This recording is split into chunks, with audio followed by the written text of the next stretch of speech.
Hai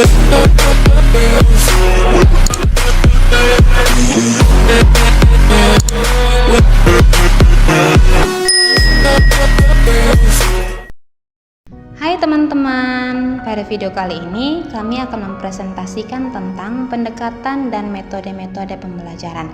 Namun sebelum itu, kami akan memperkenalkan diri kami. Saya bernama Devriantina Tonis. Saya Wenti Regina Banu. Saya Yusmina Teva. Selamat menyaksikan. Yang pertama, apa itu pendekatan pembelajaran? Nah, pendekatan pembelajaran adalah titik tolak atau cara pandang dari suatu proses pembelajaran yang menyerap, merangsang, meningkatkan, dan melandasi metode pembelajaran sampai batas teoritis tertentu. Ada beberapa jenis-jenis pendekatan. Yang pertama, pendekatan yang berorientasi pada guru. Pendekatan ini ialah guru menyampaikan pengetahuan kepada siswa melalui metode pengajaran tatap muka berdasarkan persyaratan kurikulum. Keuntungannya adalah guru memiliki kebebasan untuk mengatur alokasi waktu dan kesempatan belajar untuk memenuhi kebutuhan kurikulum. Namun, ada juga kelemahannya, yaitu siswa bersifat pasif dan hanya memiliki komunikasi satu arah yang membuat mereka bergantung pada materi yang disampaikan oleh guru dan membatasi pengalaman yang diperoleh dalam belajar. Yang kedua, ada pendekatan pembelajaran berorientasi pada siswa atau peserta didik. Ini adalah suatu sistem pembelajaran di mana banyak siswa beradaptasi atau berpartisipasi secara aktif dalam pembelajaran. Selama pembelajaran, guru hanya berfungsi sebagai fasilitator, mentor, dan pemimpin. Keuntungan dari pendekatan ini adalah siswa memiliki kebebasan untuk mengarahkan pengalaman belajarnya dan menggunakan fasilitas yang ada.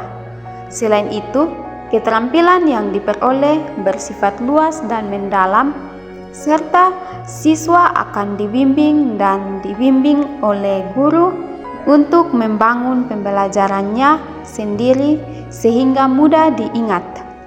Namun di sisi lain juga ada kelemahannya. Kelemahannya adalah manajemen waktu yang tidak efisien dan guru tidak dapat memenuhi yang sulit dipenuhi dengan waktu yang ditetapkan dalam kalender akademik, tetapi juga kemampuan yang diharapkan. Yang ketiga, ada pendekatan kontekstual. Pendekatan ini merupakan model pengetahuan untuk membangun pengetahuan dan keterampilan berpikir melalui bagaimana belajar dikaitkan dengan situasi nyata di lingkungan sekitar peserta didik, sehingga hasilnya lebih bermakna. Pembelajaran kontekstual ini merupakan proses pendidikan yang bertujuan membantu peserta didik melihat makna dan bahan pengajaran yang mereka pelajari dengan cara menghubungkannya dengan konteks kehidupan mereka sehari-hari, yaitu konteks lingkungan pribadi, sosial, dan budaya. Yang keempat adalah pendekatan tematik. Pendekatan ini merupakan suatu pembelajaran di mana materi yang akan dipelajari peserta didik disampaikan dalam bentuk topik-topik dan tema yang dianggap relevan. Nah, yang berikut adalah bagaimana dengan strategi pembelajaran. Strategi pembelajaran ini dapat diartikan sebagai suatu rencana yang meliputi metode dan seperangkat kegiatan yang ditujukan untuk mencapai tujuan pendidikan tertentu. Strategi pembelajaran adalah rencana tindakan yang melibatkan penggunaan metode dalam pembelajaran terstruktur dan penggunaan berbagai sumber atau kekuatan untuk mencapai tujuan tertentu.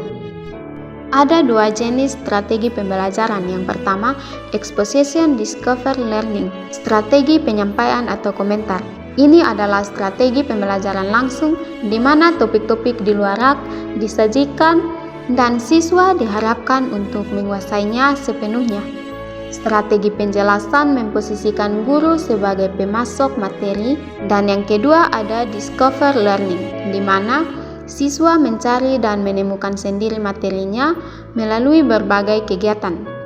Peran guru hanya sebagai fasilitator dan pembimbing siswa dalam pembelajaran, yakni strategi secara tidak langsung. Yang kedua ada strategi group individual learning, perancangan aktivitas belajar mandiri bagi siswa untuk menentukan kemampuan individu dan tingkat kecepatan keberhasilan penguasaan materi pembelajaran.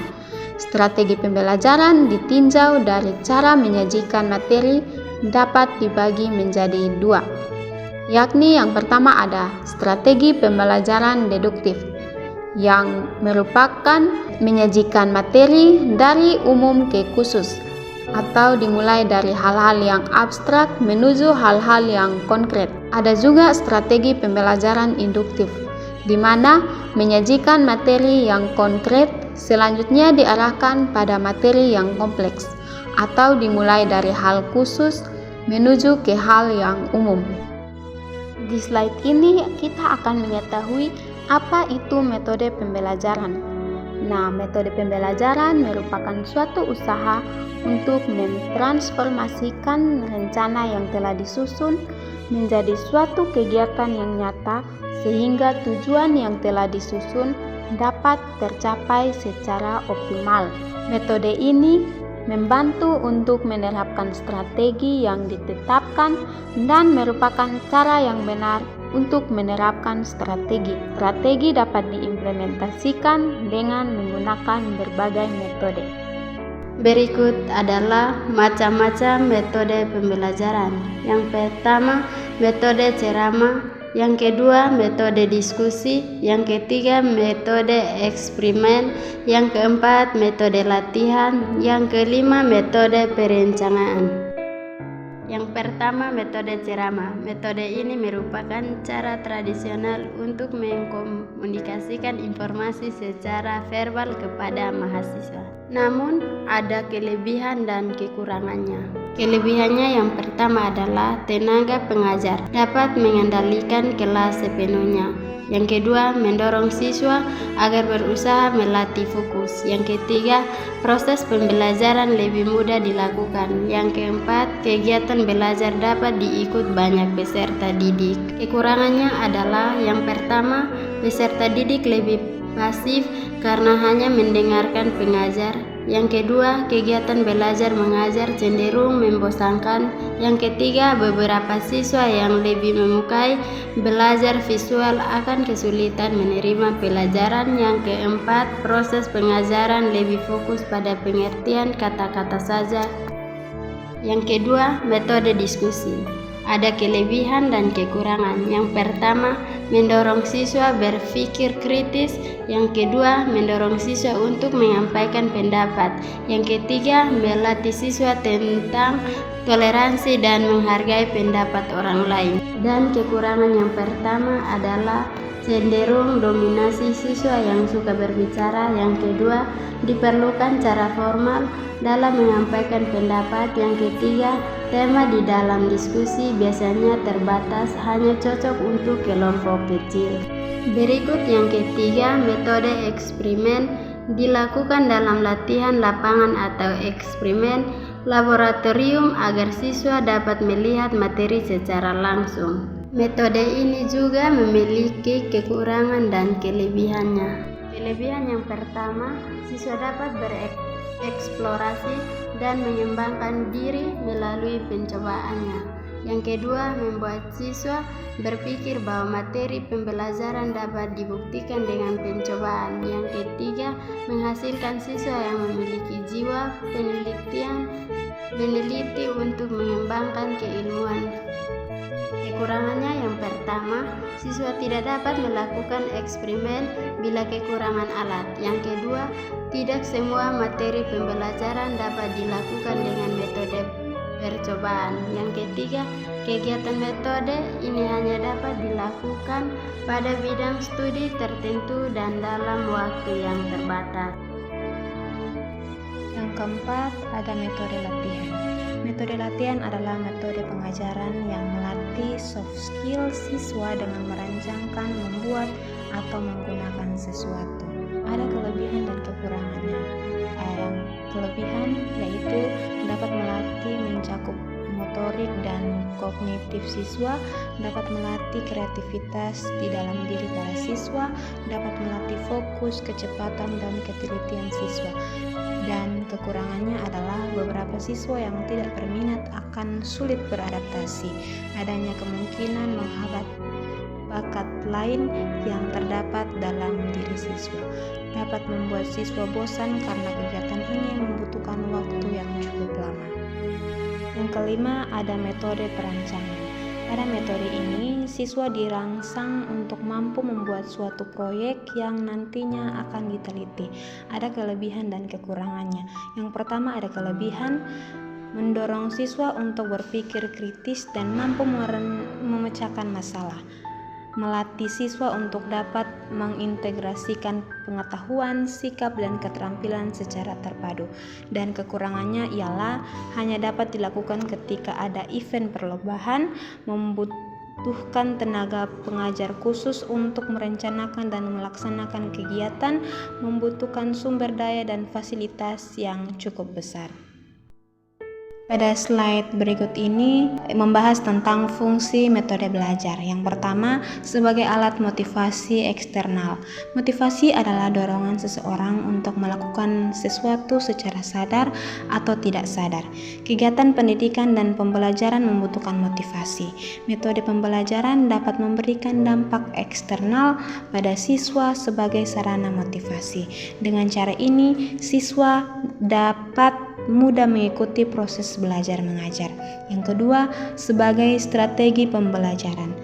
Kelas penuh dengan siswa terbaik, tetapi setiap siswa di kelas memiliki tingkat kecerdasan yang berbeda-beda.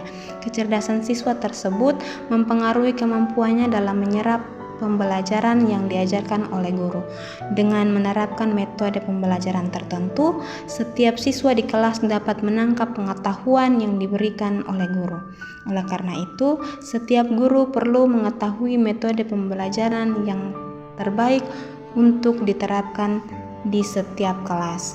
Yang ketiga, sebagai alat untuk mencapai tujuan. Metode pembelajaran berperan sebagai sarana pendidikan untuk memberikan bahan ajar kepada siswa. Dengan kata lain, metode pembelajaran adalah alat yang memungkinkan siswa mencapai tujuan belajarnya. Pemberian suatu mata pelajaran, apapun metode pembelajarannya, dapat merusak nilai dari kegiatan belajar mengajar itu sendiri. Selain membuat siswa putus asa, guru juga kesulitan menyediakan bahan ajar tanpa metode pembelajaran sehingga tujuan pendidikan tidak tercapai. Nah, pada bagian ini menjelaskan tentang apa tujuan dari metode pembelajaran. Tujuan dari metode pembelajaran adalah untuk yang pertama, membantu siswa mengembangkan keterampilan individu untuk mengatasi masalah dengan keterobosan dalam alternatif sosial. Yang kedua, mendukung proses belajar mengajar agar pelaksanaan kegiatan pembelajaran dapat terlaksana secara optimal. Yang ketiga, membantu siswa untuk menemukan, menguji, dan mengumpulkan data yang siswa butuhkan untuk pengembangan ilmiah. Yang keempat, memfasilitasi proses pembelajaran dengan hasil yang baik sehingga dapat mencapai tujuan pendidikan siswa. Yang kelima, memberikan pembelajaran ke arah yang ideal, akurat, cepat, dan sesuai dengan harapan.